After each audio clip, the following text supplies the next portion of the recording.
Hey, Mrparka here to do something a little bit different. I'm going to review a few shorts from a director named Jeremiah Kipp. I do not have any of the shorts in my hand, no physical copies. I watched them online at Jeremiah Kipp's website, which the link will be below. One was a hidden screener, of course. But the three films I'll be talking about are Contact, Baggage, and Drool. The first film is Contact, which I watched first, and all three of these are in black and white. All are very artistic, experimental, and surreal, and start off with one thing and then kind of have this little curveball at the very end. And I think Contact was the most powerful of them. I thought it was quite intriguing. I thought that it used its sound and the background noise and things like that very well, kind of get you in a trance state, very memorized, and it really captured of a kind of a trippy environment or a bad trip very well. What happens is this couple is kind of walking around and they're looking for walking around this kind of really scummy little crappy place, and they get this drug and they're supposed to take it together. They take it together and some sort of wigging out happens, but it's not really portrayed as your straightforward wigging out, as in no wigging out should ever be portrayed as. But there's a couple really great scenes in here and a really good parallel with I don't want to give too much away, but an old couple that obviously has something wrong, and I think that there's a nice gut punch at the very end that really works. And here's a really nice scene that I thought was cool.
Yeah, that's awesome that they start morphing into one in her head and everything like that, but it kind of cuts away and nothing as it seems. I'd really recommend checking out the Contact short. There'll be a link below. Really enjoyed it, really thought it was cool stuff. Really would like to see a feature by this director.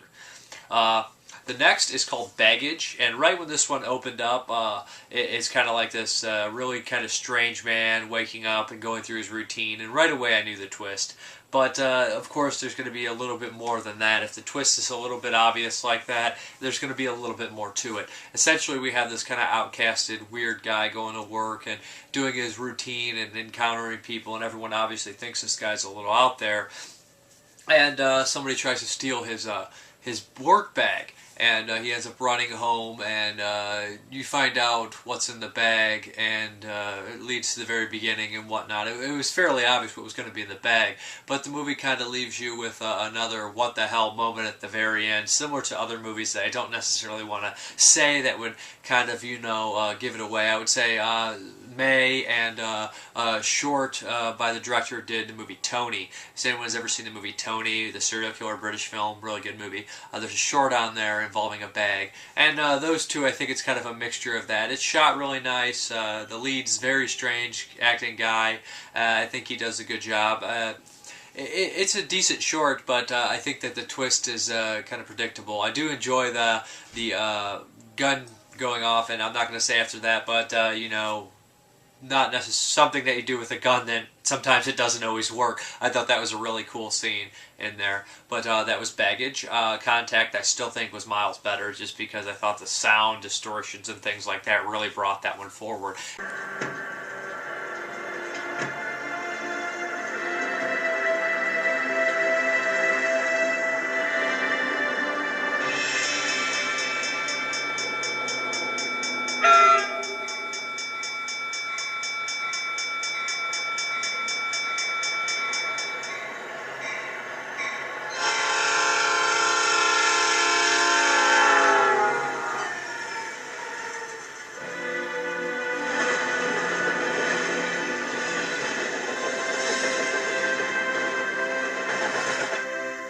the final short is called Drool, which is a short 4-minute one. The first is 11, the next is 14, and the last one is a 4 minutes. And Drool, it's straightforward. It's almost like watching two humans as snails make love or whatnot. It basically is this man covered in drool, struggling, naked, struggling to get up, and the girl comes in and starts drooling on him. It's almost like this really sexual, arousing, weird moment of struggling and power turning. And I think it's a metaphor for maybe sex, or the struggle in sex, or the power switching in it. I don't know. Regardless, it's really cool and also kind of gross at the same time. And it's just imagining if humans made love like snails, I guess is what you'd get with Drool. They're